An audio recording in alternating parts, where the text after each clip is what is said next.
नमस्ते बच्चों।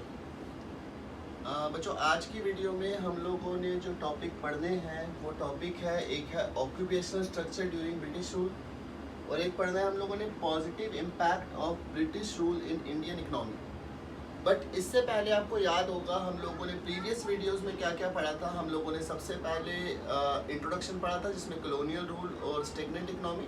उसके साथ हम लोगों ने एग्रीकल्चर सेक्टर के बारे में डिस्कस किया था कि एग्रीकल्चर सेक्टर कैसा था।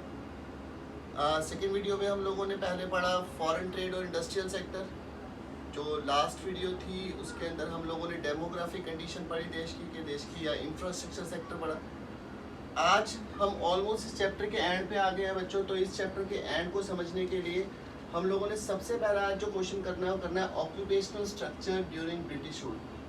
के भारत में जब अंग्रेजों का कार्यकाल था तो उस समय हमारा व्यावसायिक ढांचा कैसा था। व्यावसायिक ढांचा मतलब लोग किस तरह के ऑक्यूपेशन में इंगेज थे, किस तरह के काम पे लोग ज़्यादा फोकस करते थे, वो आज हम लोगों ने सीखना है। तो बच्चों ऑक्यूपेशनल स्ट्रक्चर को समझने के लिए सबसे पहले आपको ये समझना पड़ेगा कि इसका मतलब क्या होता है। It refers to the distribution of the working population across primary, secondary and other sector. That means हमारे देश के वो सब लोग जो काम कर रहे हैं उनमें से कितने लोग ऐसे हैं जो प्राइमरी में काम करते हैं, कितने लोग ऐसे हैं जो सेकेंडरी में काम करते हैं और जो बाकी जो बचे हुए जो अदर सेक्टर में काम करने वाले हैं वो कितने हैं। बट वो समझाने से पहले बच्चों आप लोग ये चीज़ समझें कि जिस देश में मैक्सिमम लोग प्राइमरी सेक्टर में काम करेंगे या एग्रीकल्चर सेक्टर में काम करेंगे उस देश को हमेशा ही कंसीडर किया जाएगा अंडर डेवलप या बैकवर्ड। आप जरा देखिए बेटा, एग्रीकल्चर जो था हमारे पास, agriculture the principal source of occupation 72.7%। That means उस समय हमारी ऑलमोस्ट सारी की सारी पॉपुलेशन एक ही काम कर रही थी एग्रीकल्चर का। तो जिस देश में एग्रीकल्चर, मतलब मैं बुरा नहीं कह रहा एग्रीकल्चर, बट अगर आप एग्रीकल्चर में ज़्यादा काम कर रहे हैं तो दैट मीन्स उस देश में रिसोर्सेज की कमी है, वहाँ पे पॉवर्टी बहुत ज़्यादा होगी, उस देश में डिस्गाइज अनएम्प्लॉयमेंट बहुत ज़्यादा होगी, उस देश के अंदर जो लोगों का एजुकेशन सिस्टम होगा वो बहुत ज़्यादा अच्छा नहीं होगा, तो काफ़ी समस्याएं होंगी। बट आप जरा देखिए बेटा 72.7% पॉपुलेशन हमारी एग्रीकल्चर में काम कर रही थी और कभी भी ब्रिटिश गवर्नमेंट के द्वारा कोई भी उपाय नहीं किया गया एग्रीकल्चर को ठीक करने का। चाहे वो एग्रीकल्चर के लिए पानी की फैसिलिटी हो गई, चाहे वो टेक्नोलॉजी हो गई, वो हमेशा ही इंडियन इकोनॉमी की बैकवर्ड कंसीडर की गई और कितने सारे लोगों को वहाँ पे रखा गया। आगे जब हम बच्चों चलते हैं तो सेकंड टॉपिक जो आज हमारे पास है वो है इसके अंदर एग्रीकल्चर के बाद industrial and insufficient source of occupation. जो इंडस्ट्री थी हमारे पास वो इनसफिशिएंट सोर्स था। इनसफिशिएंट का मतलब क्या हुआ, आप जरा यहाँ पे देखिए सर 10% लोग ऐसे हैं जो इंडस्ट्री में काम कर रहे हैं। 10% लोग सिर्फ इंडस्ट्री में काम कर रहे हैं, तो ये चीज़ दिखाता है कि हमारे पास कैपिटल फॉर्मेशन तो था ही नहीं। इंडस्ट्री और ये जो 10% भी थी ये अंग्रेजों ने वो इंडस्ट्री सेटअप की थी जो अपने बेनिफिट के लिए चलाते होते, मतलब कि इन इंडस्ट्री में उन्हीं प्रोडक्ट की मैन्युफैक्चरिंग होती थी जो वो लेके जाते थे ब्रिटेन में और उससे फाइनल आउटपुट बना के हमें देते थे। तो जो इंडस्ट्रियल सेक्टर था वहाँ पे 10% था। और हमारे पास जो एक लास्ट पॉइंट है बेटा वो है अनबैलेंस ग्रोथ। अनबैलेंस ग्रोथ का मतलब क्या होता है, लोप साइडेड। लोप साइडेड का मतलब क्या हुआ कि बैलेंस ग्रोथ तब मानी जाती है जब तीनों सेक्टर को इक्वली अपॉर्चुनिटी मिल रही हो, कि जितना सुदृढ़ हमारा एग्रीकल्चर है उतनी ही इंडस्ट्री हो, उतना ही अदर सेक्टर हो। बट इंडिया के अंदर ऐसा नहीं था, वो अनबैलेंस था कि एक सेक्टर पे तो 72% लोग डिपेंड कर रहे थे और जो बाकी दो सेक्टर थे वहाँ पे लोग थे ही नहीं। तो दैट मीन्स हमारा जो ऑक्यूपेशनल स्ट्रक्चर था वो ये रिप्रेजेंट करता था ब्रिटिश रूल के दौरान में कि हमारा एग्रीकल्चर पे प्रीडोमिनेंस थी, इंडस्ट्री और मैन्युफैक्चरिंग सेक्टर बहुत बैकवर्ड था। तो ये चीज़ रिप्रेजेंट करती थी कि इंडियन इकोनॉमी जो थी वो बैकवर्ड थी ड्यूरिंग ब्रिटिश रूल। तो ये बेटा आज की क्लास का पहला क्वेश्चन था। एक बार आप इसको दोबारा से रिकॉल कर लेते हैं। ऑक्यूपेशनल स्ट्रक्चर का पहले अगर आपसे 1 नंबर में क्वेश्चन है कि ऑक्यूपेशनल स्ट्रक्चर की डेफिनेशन तो क्या लिखेंगे, it refers to the distribution of the working population across primary, secondary और टर्शरी सेक्टर। प्राइमरी में 72.3%, ये रहा आपके पास 72.7% प्राइमरी में थे, 10% लोग सेकेंडरी में थे और जो बाकी बच गए थे वो कहाँ थे, टर्शरी सेक्टर में। तो इसलिए उसको एक नाम बनाया गया अनबैलेंस ग्रोथ। ये बच्चों सारे सेक्टर्स थे जिसमें हम लोगों ने एग्रीकल्चर की बात करी, हमने इंडस्ट्री की बात करी, हमने फॉरेन ट्रेड की बात करी, डेमोग्राफिक की बात करी, ऑक्यूपेशन। ये सारे वो सेक्टर थे कि ब्रिटिश रूल के दौरान में हम लोगों ने क्या क्या प्रॉब्लम उठाई। पिछली 4 वीडियो से हम कॉन्स्टेंटली अंग्रेजों की बुराई कर रहे थे कि उन्होंने हमारे साथ क्या क्या बुरा किया।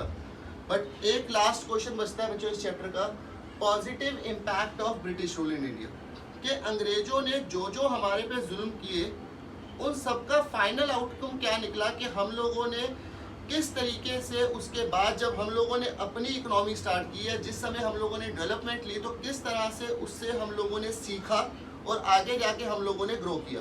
तो बच्चों क्या था, सबसे पहला पॉइंट देखें, commercial outlook of the farmer.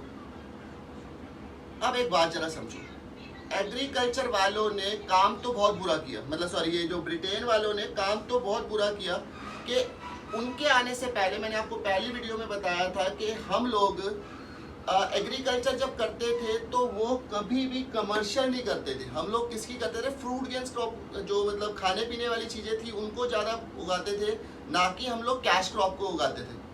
But अंग्रेजों ने हमें सिखाया कि नहीं भाई, तुम लोग खेती करो किसकी, कैश क्रॉप की, तुम लोग इंडिगो उगाओ, तुम लोग जूट उगाओ। तो उन लोगों ने हमसे उन सब चीज़ों की खेती करवाई, ठीक है। जब उसकी खेती हमने अंग्रेजों के लिए करी तो हमने प्रॉफिट कमाया, बट वो कमा के किसको दिया, अंग्रेजों को। बट जब अंग्रेज हमें छोड़ गए तो हमें काम सिखा गए भाई। देखो पहले सिर्फ जैसे एक छोटी सी एक आदमी का मैं एक एग्जांपल लेता हूँ, एक आदमी की दुकान है और वो यही सोच रहा है कि यार के बस भगवान 2 वक्त की रोटी दे दे, खाना मिल जाए बहुत है, तो कभी भी तरक्की नहीं करेगा। जब वो सोचेगा यार ये दुकान को कैसे ग्रो करूं, क्या करूं कि दुकान थोड़ी मेरी बड़ी हो जाए, एक और भी काम शुरू कर लेता हूं, या एक और ब्रांच खोल लेता हूं, जब इस तरीके का आउटकम या इस तरह का आउटलुक हो जाएगा तो वो आदमी ग्रो करेगा ही करेगा। और वो हमारे फार्मर्स को सिखा के गए कि खेती करो मगर पैसे कमाने के लिए। तो उन्होंने क्या किया, commercial outlook of the farmer, के फार्मर की सोचने का तरीका ही बदल दिया। फार्मर ने सोचा कि अब हम लोग उन चीज़ों की खेती करेंगे जिससे प्रॉफिट अर्न हो और जिससे थोड़ा हमारा इकोनॉमिक स्ट्रक्चर भी अच्छा हो, तो उसकी हम लोगों ने ज़्यादा की। सेकंड था new opportunity of employment. New opportunity of employment में क्या कर गए थे अंग्रेज हमारे लिए, अपने टाइम में उन्होंने रेलवे बनाई जो पूरे के पूरे उन्हीं के बेनिफिट के लिए यूज़ की गई, मगर छोड़ तो इंडिया में गए। जब रेलवे इंडिया में आ गई तो रेलवे से आपको एम्प्लॉयमेंट की कितनी अपॉर्चुनिटी मिली कि अगर आप किसी दूसरी स्टेट में भी रह रहे हैं तो रेलवे के माध्यम से आप सेम डे में अप डाउन कर सकते हैं। आपका एम्प्लॉयमेंट की जो बाउंड्रीज थी वो बढ़ गई, आपने देश के भिन्न भिन्न कोनों में जाके एम्प्लॉयमेंट किया जिससे आप लोगों ने काफ़ी ज़्यादा प्रॉफिट अर्न किया, तो बड़ा सारा एम्प्लॉयमेंट अपॉर्चुनिटी दे दी गई। थर्ड उनके बाद क्या हुआ, मॉनेटरी सिस्टम ऑफ एक्सचेंज। आपको पता होगा, आपने 11th में भी पढ़ा है या 12th में भी अभी आप पढ़ेंगे मनी एंड बैंकिंग में, मैक्रो में।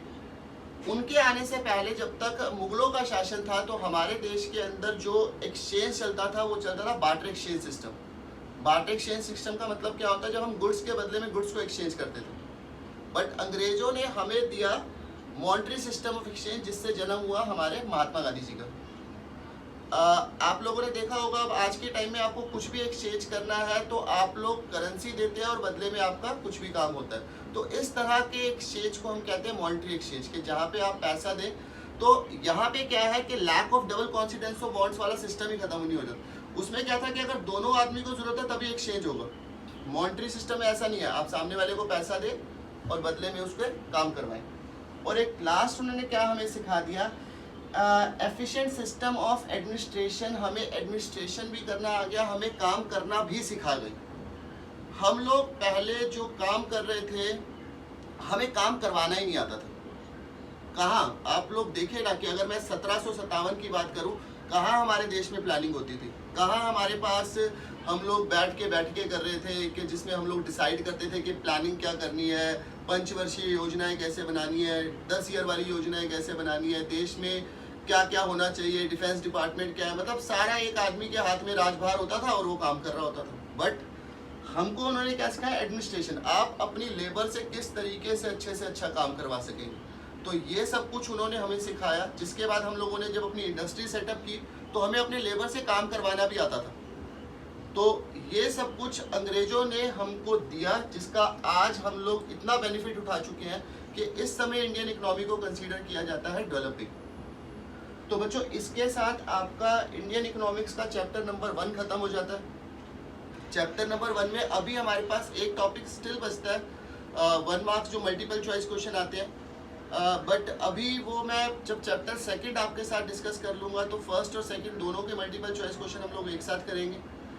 तब तक शायद लॉकडाउन भी खुल जाए तो हमारे पास अच्छा इंफ्रास्ट्रक्चर होगा, तो उसके साथ हम लोग अच्छे तरीके से क्लास ले पाएंगे, तो वो तब करते हैं।